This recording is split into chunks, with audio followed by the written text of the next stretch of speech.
The 9 Years podcast is brought to you in association with Season Master and the Window Workshop.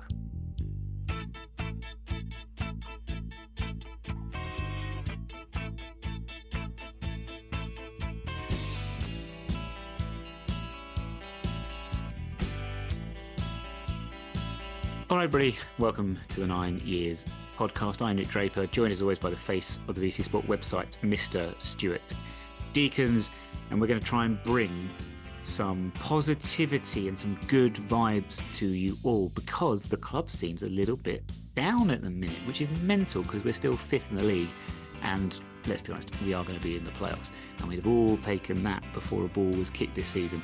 We'd have probably taken that 10 minutes into the season when we were 2-0 down against Colchester. But hey, that seems a long time ago now. We're going to be talking about our Easter weekend, our pretty fruitless Easter weekend. We're going to be looking ahead to this Saturday's fixtures in Division 4, the visit of Port Vale. Massive game, big occasion on Saturday. My father was John Joe Toolmaker and all the other gubbins as per usual. But Stu, we lost on Bank Holiday Monday, Easter Monday, to Gillingham, Gareth Ainsworth's Gillingham, and there were some unhappy people afterwards. And I know, hey, look, we're not in great form. It's 3 wins in 12 now. Pretty much similar to all the other teams in the playoff positions. No one seems to actually want to get promoted, so we're no different in that regard. Everyone seems so angry and deflated. We could be promoted come the end of this season. We could still get automatic promotion, maybe, possibly, but probably won't. But anyway, it's still not out of the question. So why is everyone so down? It's a really weird scenario, isn't it? You know, if we go back to 2015-16 when we got promoted through the playoffs, totally different. You know, we had that Christmas party that seemed to galvanise seemed to somehow get everyone together, for whatever reason. And we went into the playoffs really, probably promotion form in the second half of the season. This is different, isn't it? It's very much. I think the problem is that you think about when we beat Notts County in March and beat Salford, we were hitting. I think we were second in the league. So we've sort of it's one of those where we felt we'd be consistently a playoff team, and then we'd hit a bit of a form on top of that, and then hit the automatic at the right times. And I think. Hey, look, I thought we would go through automatically. I've said on the podcast near the time that I felt we'd done well and we probably would finish in automatics. And we've just hit a bit of bad form. We are consistent, but our consistency has probably been our downfall because now we've started losing a few games and fans are getting a bit twitchy, aren't they? Going into playoffs when you've been in the automatics and all that time, that's when it's a bit, the playoffs become a little bit of, are we in form? This is the second best option and we might fail and then have nothing. Is it not fair to say, though, that perhaps when we were pushing into those automatic promotion places that we were perhaps overperforming and that wasn't as reflective of us as a whole?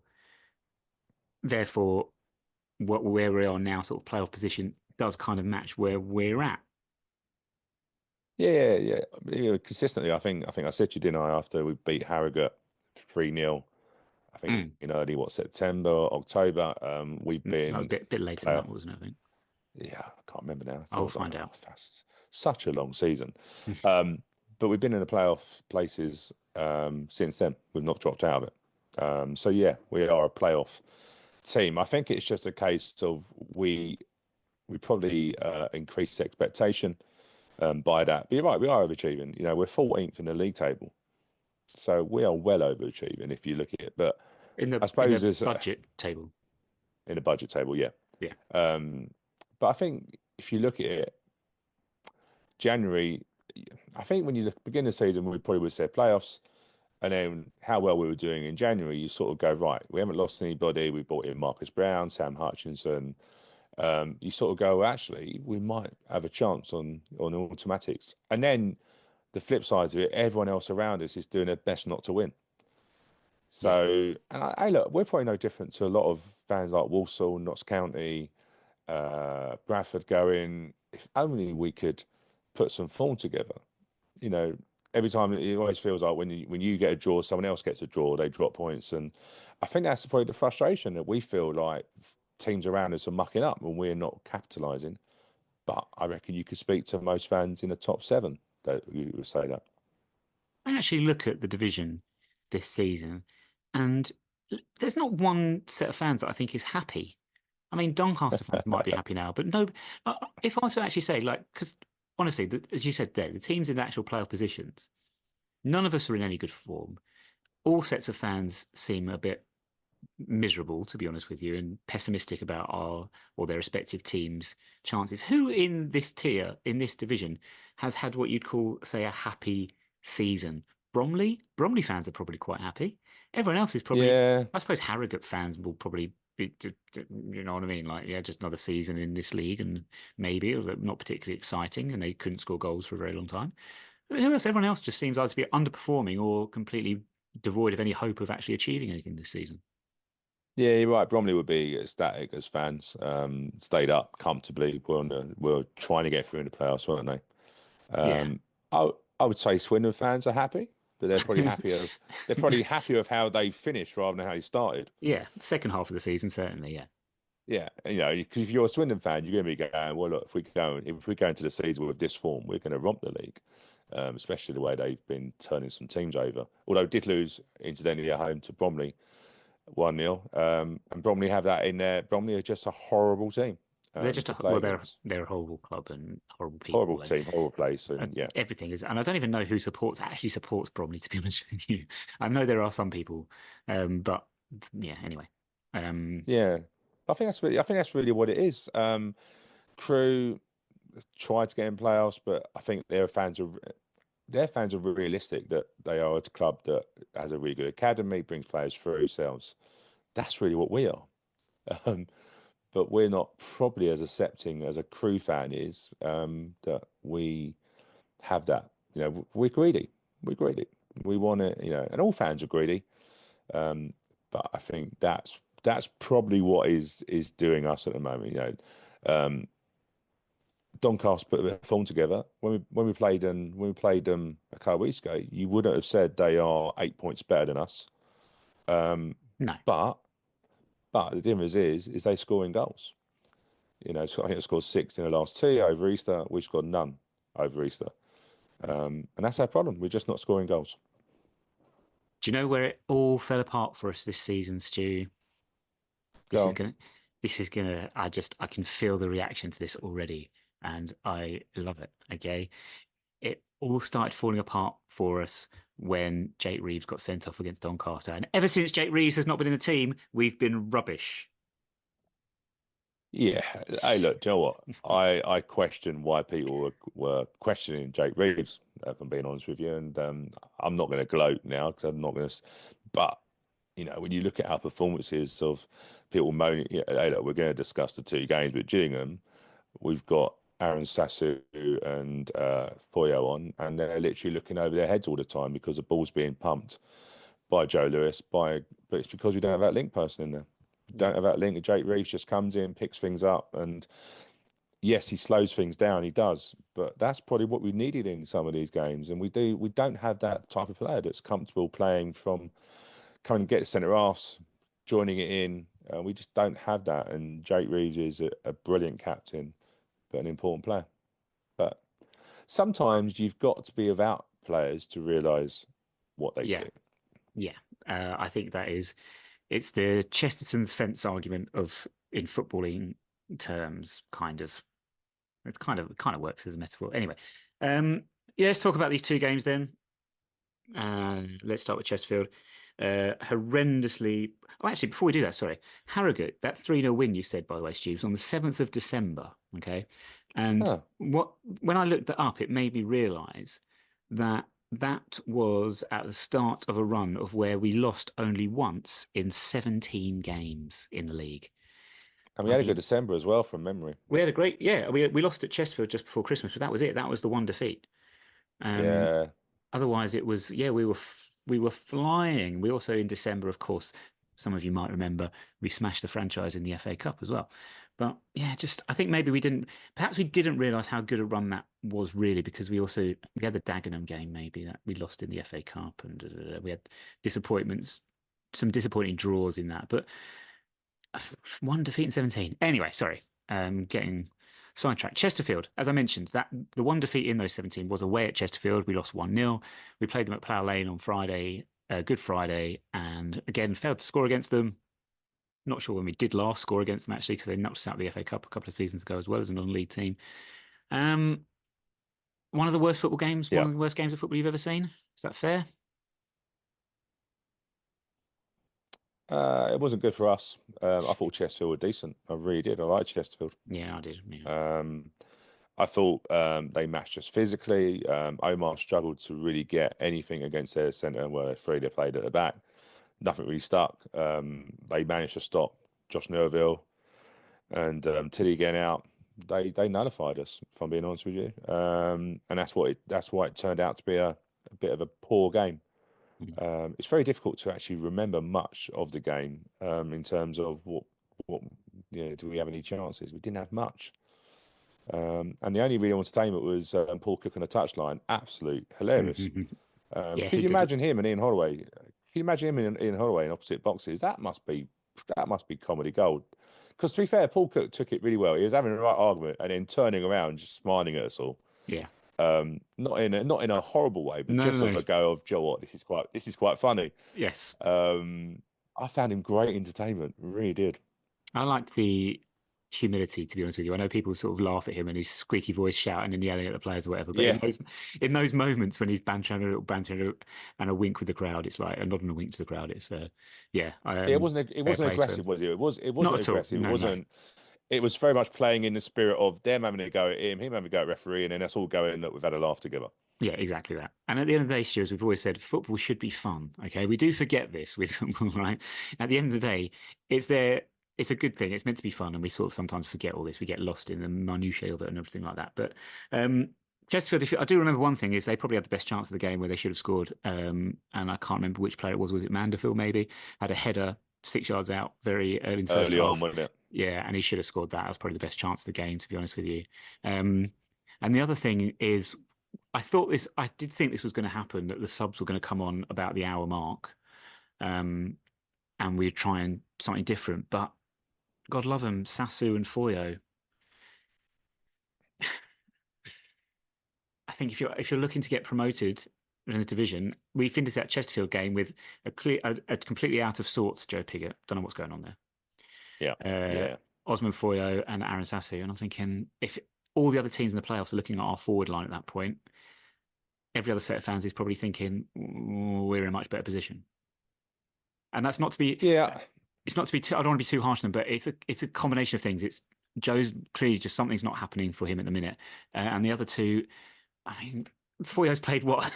He only got his first start in the football league on Monday.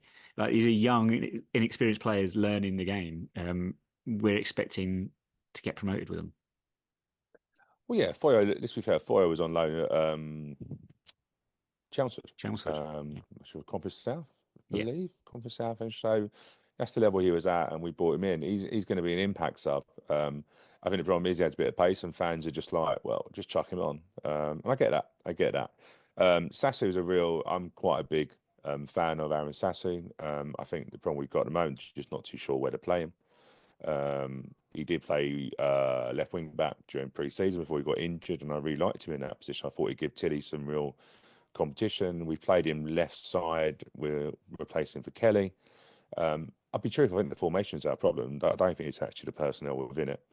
Um, we seem to have gone with this 3-4-3 where we're playing Kelly and Stevens out wide, but I just don't think they're not wide players. No. We haven't got on top of that, and I think that's your problem. You're replacing like for like in a formation and not adding anything different. I'm a strong believer of Sassu. If you can get the Sassu on the ball and get him running at defenders, he's a problem. But if you're going to knock the ball over the top, that's not going to be a problem. So we sort of need to be playing through the midfield, but we're just bypassing it at the moment. And I think we're bypassing it because we're low on confidence. I've always said, you know what? If you don't want to touch the ball and you keep knocking it long all the time, and it's a hot potato, it's because you're not confident enough. Yeah. with it, and we look a team of no confidence. And then you bring in players in, like I say, Foyo and Sasu, expect them to make impacts.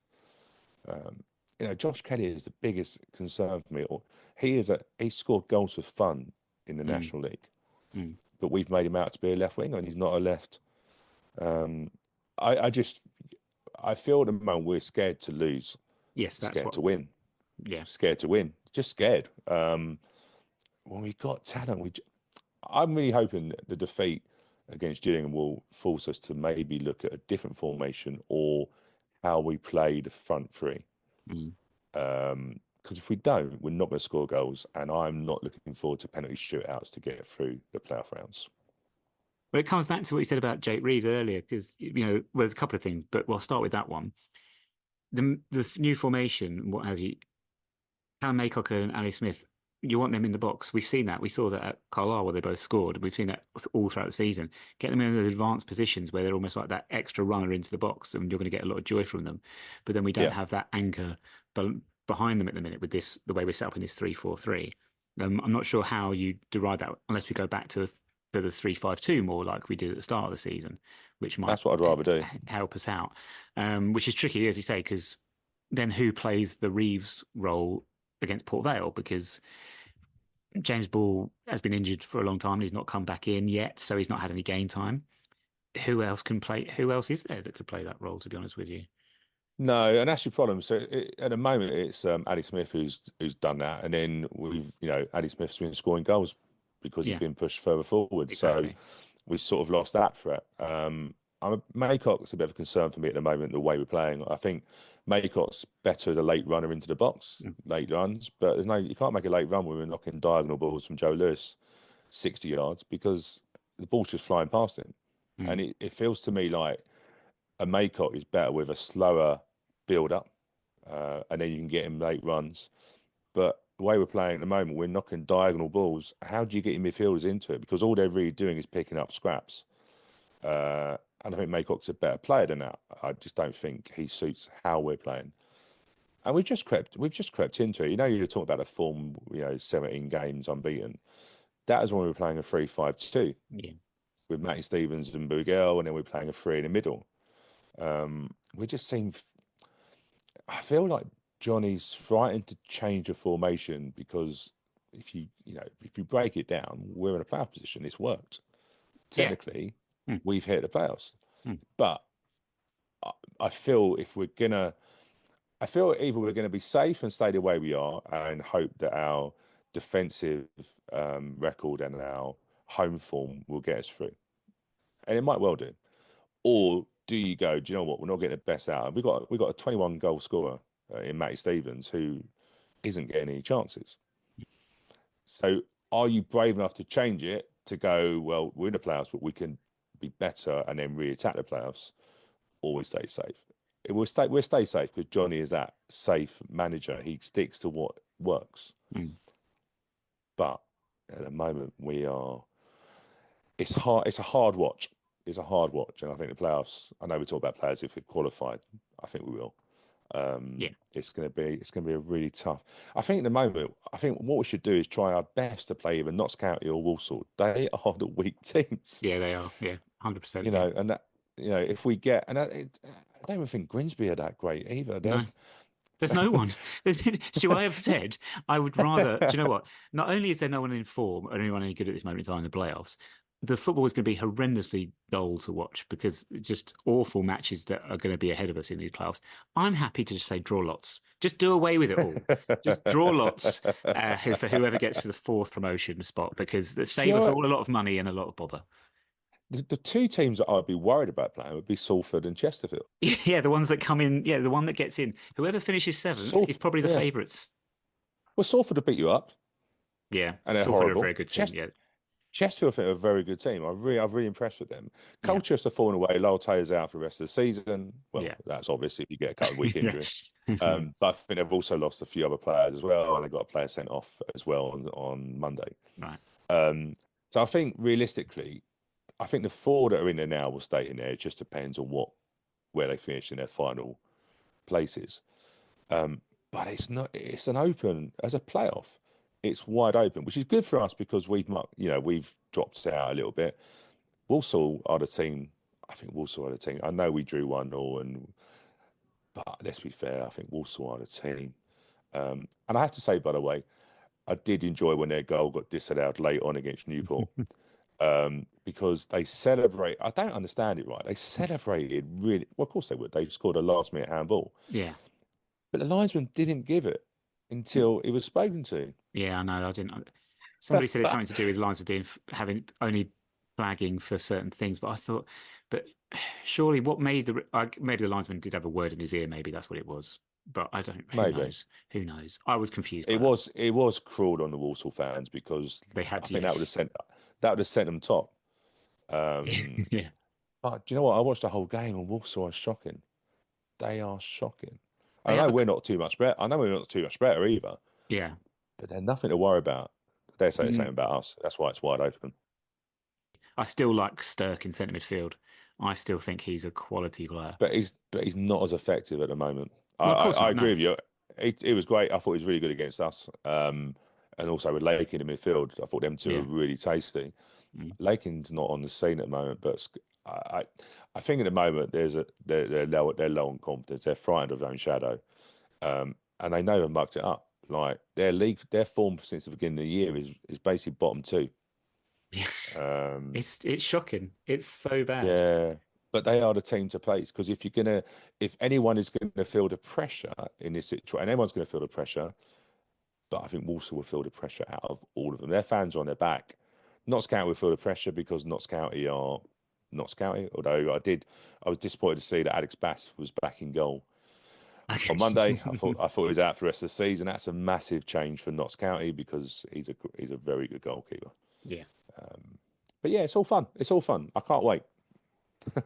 He says, yeah, yeah, we'll see. The other thing I wanted to go back to what you were saying before, Josh Kelly, um, not playing to his strengths out on the wide, same with Matty Stevens at the minute, but it all tied together with Johnny's approach. And as you said, his sort of more wants to make sure we're structured and playing it safe and what have you. He trusts those two to do their job defensively. And if you think back, not so long ago, Josh Kelly wasn't getting a lot of game time. He wasn't starting at all. But when he'd come on, I don't know how many people would have realised this from different vantage points, but from my vantage point behind the dugouts, when Josh Kelly came on, Johnny Jackson was on him all the time about positioning, about making sure where he was when we were out of possession. And I think we've coached him really, really well to get that sort of defensive side on it. So he's switched on. He knows what he should be doing on that side.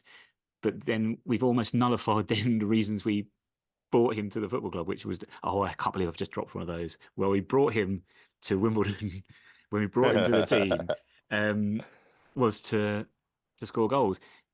Do you remember when he early on? I can't remember who it was against, but one of his early games for us, he had a couple of really, really great chances. I think he went through 1-on-1 maybe, and a couple, and he didn't score them. And it Yeah, almost seems ever since then, it's just like I don't know. It's like his confidence just something happened, and he's not scored for us. Basically, we thought at the start of the season, like Bromley scored a great goal, perhaps because he didn't have to think about it, maybe. And ever since then, we, and, as I and said, play and played down the centre.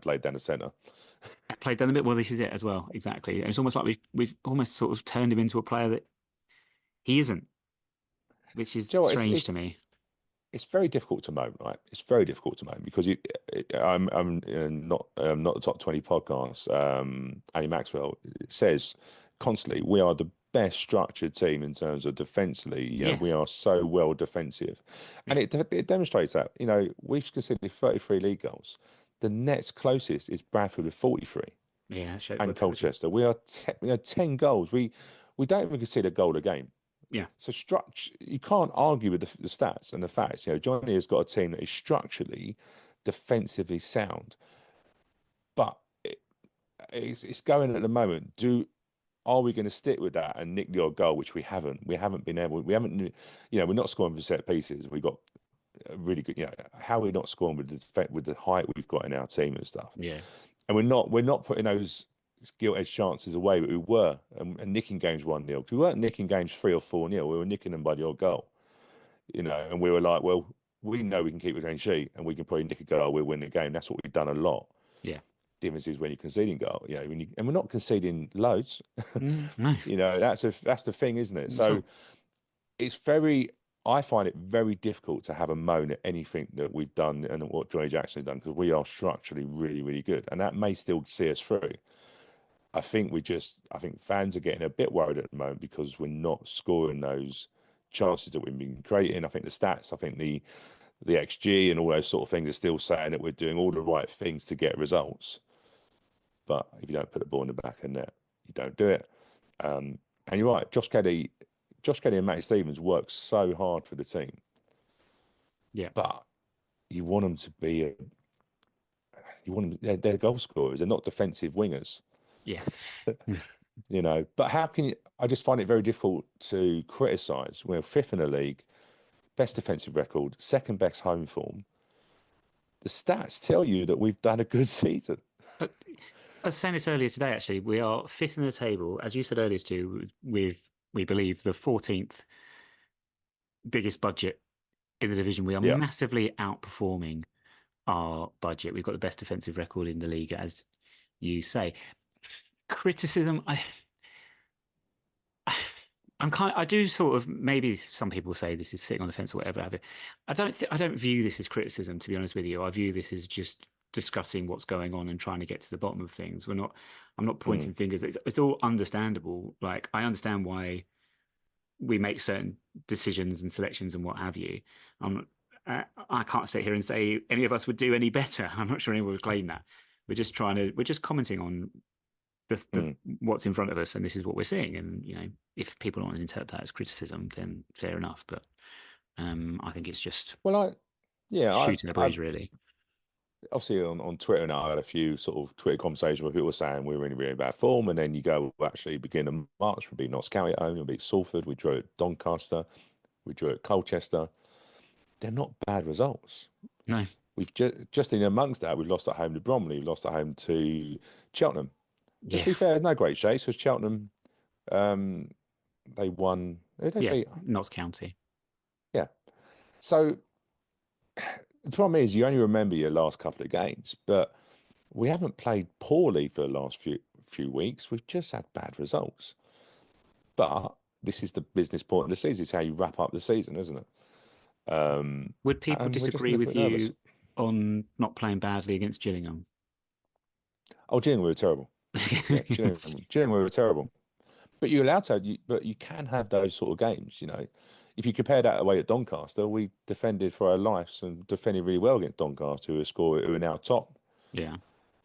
So Gillingham, I think, was a really dangerous game to have because at the moment Gareth Ainsworth is pushing that team. They're all looking at contracts for the summer. Gillingham has spent a lot of money and got decent players. Yeah.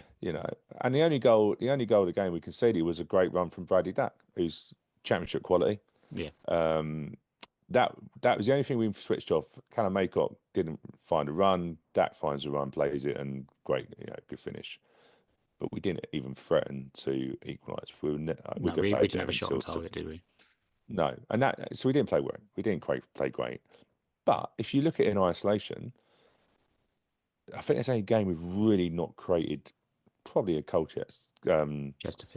Chesterfield. So the Easter's been terrible, But I still wouldn't say we played shockingly compared to how we played all season. We haven't been a gung ho team all season. No. But we've just put those half chances, those clear cut chances, we put them away. We're not. And that's when we're, people going, oh, well, we're too defensive. Well, we've been defensive all season. That's why we've got such a good record. I have been pointing this out on the podcast since day one, to be honest with you. As I said quite early in the season, Stuart, it's going to be very successful for us this season, but it's going to be horrendous to watch. And I think the results and things earlier in the season do mask quite what we were about. And if you think about, I can think off the top of my head, so many 1-0 home wins. Gillingham at home, we won 1-0. It was a handball by Matty Stevens.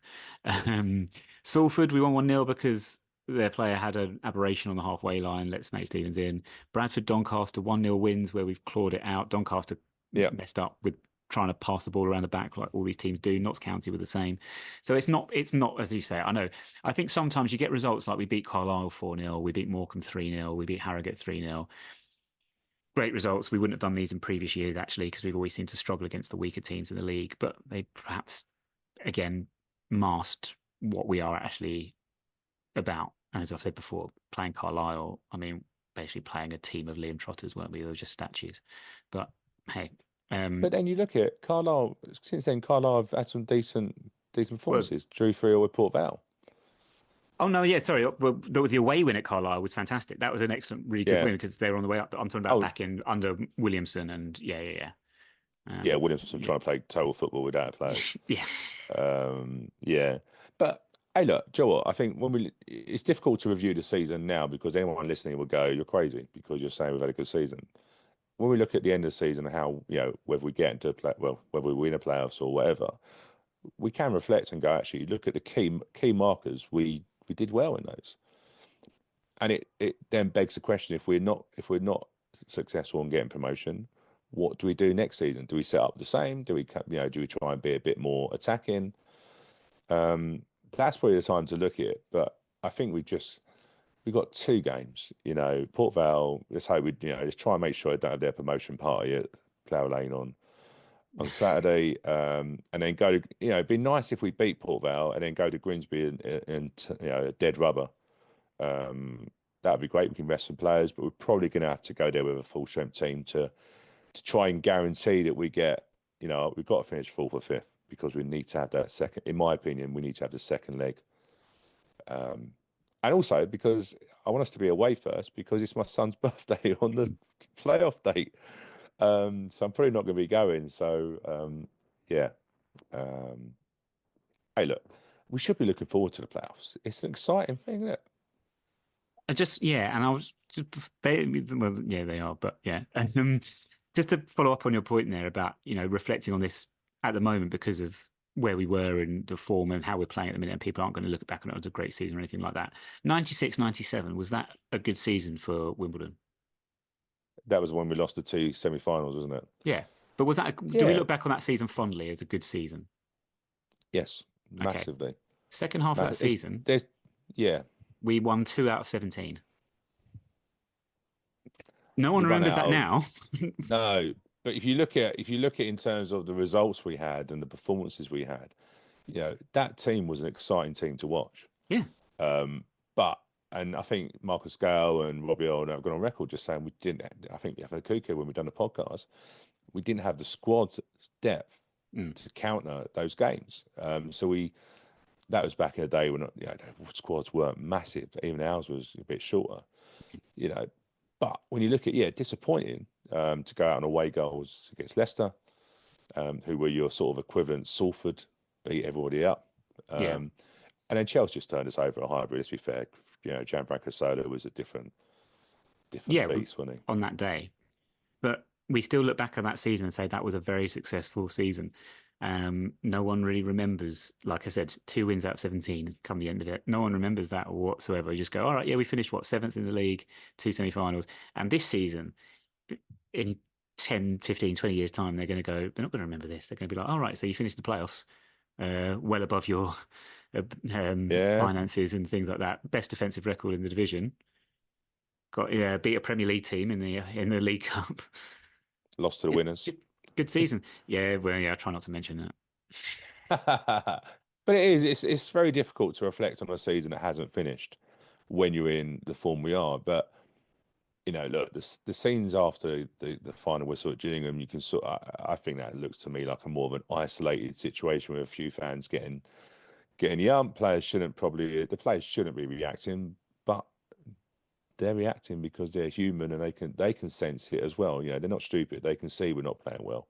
Hmm. We just need to get behind. I'm sure the game against Port Vale, Port Vale would have a strong contingent. Obviously, because they're hoping to get promotion. I'm sure our average, I think, is probably very close to 8,000 now. Yeah, And we have good home form. Like I say, you just said it. We beat Bradford at home, beat Doncaster at home, beat Notts County at home.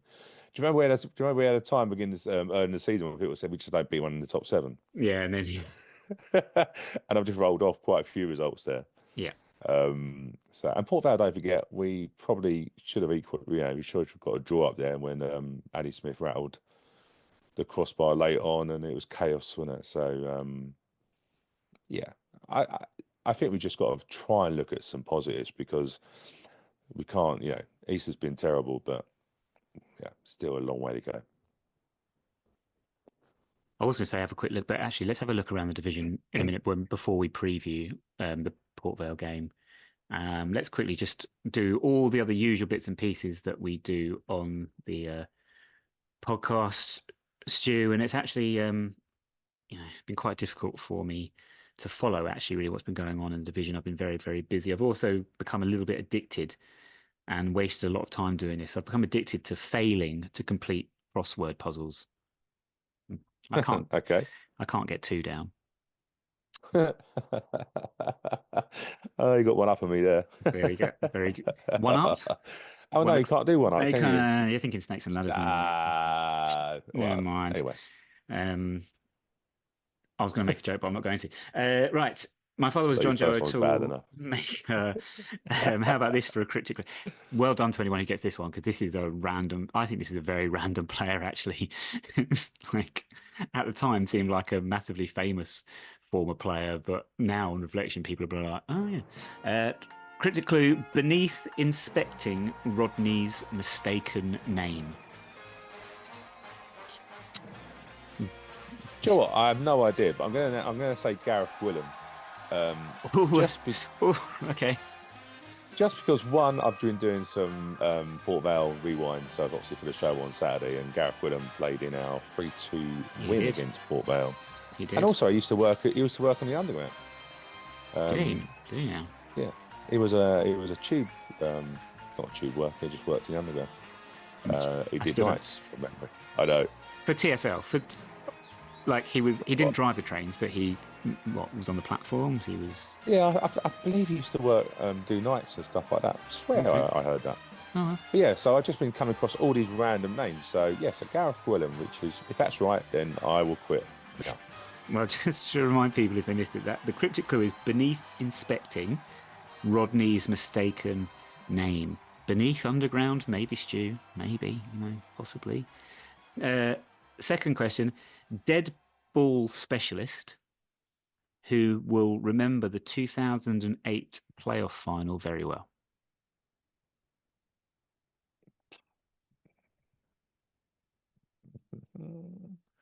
Mark de Bola. Yeah. Well, that is the Mark de Bola playoff final. One, yeah. Dead ball specialist it is. Yeah, there you go. Final one, former Watford and Wycombe left back. Gareth Gwilym was a left back who had one season with us in 2005-2006.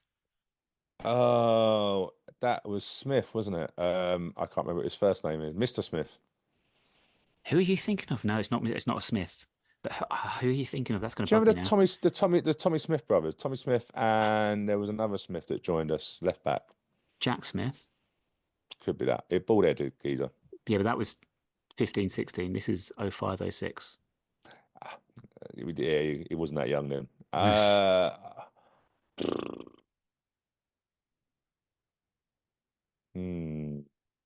Dead ball specialist. Doesn't have to be free kicks. Could be other dead balls. Could Chris be. Hussey. It's good because it's a left back. It's not Chris Hussey. Should I put you out your misery? Yes, please. Please tweet us at 9YRS podcast or email us 9YRS@may14.co.uk or comment underneath this on our website 9YRSpodcast.org if you arrived at the name of Dave Sargent. Oh, no way. See what I mean? It's one of those names that as soon as you say it, you go, oh, yeah, of course I remember him. Oh, right. Okay, so let me go through these clues with us. Beneath inspecting Rodney's mistaken name. Rodney's mistaken name in Only Fools and Horses. Trigger always called him Dave. Beneath inspecting, beneath inspector, the rank below inspector in the police is sergeant. He would remember the 2008 playoff final very well because he played for Staines against us that day. Yeah. And then the other one told it all the story. But yeah, so there you go, Dave Sargent. If you got that, very, very well done, because I think that is arguably the hardest one we've ever done. Tough one, that. But yes, I remember him very well. Did he only play one season? Apparently, yeah, just one season. Yeah. I thought it was more, but problem is that, to be fair, that was probably at that point, that was probably like our longest player that has survived the whole season. Oh, yes. Not many players. That was actually classed as like long-term service at that point. think we had some players. We had so many players that come in for like a week and then be gone. Like some of these, honestly, names that come just off. Martin Carthy. All right? I think he might have played like 3 games for us or something like. Luke Milner. I'll never forget Luke Milner. I think he played against Feltham and Wallingford and never saw him I ever never. again. Do you remember Grazioli who come on Of loan course. from Barnet, and we all thought Jeez. great, and he was injured. He was rubbish. He was absolutely rubbish for us. Right, if you're sure you've got the right one from Barnet, is there 2 of them? Yeah. Yeah, we got the wrong Giuliano Graziolo. That's like it's Yeah. like back in the day when the WWE hired the wrong one-legged wrestler. It's like, how's that even possible? Like, You sold us a dud. We saw our videos. You sent us a different video. you sent us the wrong one. Like, oh man. Anyway, I know. We've had loads, haven't we? yeah. Please tweet us at Nine Morris Podcast with your favorite random player in Wimbledon history, of which there are many. Michael Thomas. Michael Thomas at the old Wimbledon FC towards the end there. So many. Yeah, it was about 50 by the time he signed for us, wasn't he? Do you know what I mean? And Yeah, he's still quicker than Liam Trotter, though. Hey, one day people are going to look back at Romain Sawyers and go, oh, yeah, what's all that about? Strange Well, case of talk Romain about Sawyers. former players. Obviously, Will Nightingale has been given a Yes, testimonial, he has. which I think is great. I really do. Someone did on Twitter go, "Would he be fit for his testimonial?" Which did make me crack up. Humour as always. But some of the names that are going to be coming back. You know, you just talk about some of the old names, but Waddy Downs and Mark Robinson as a away team. Yeah, do you know what? I'm really looking forward to that.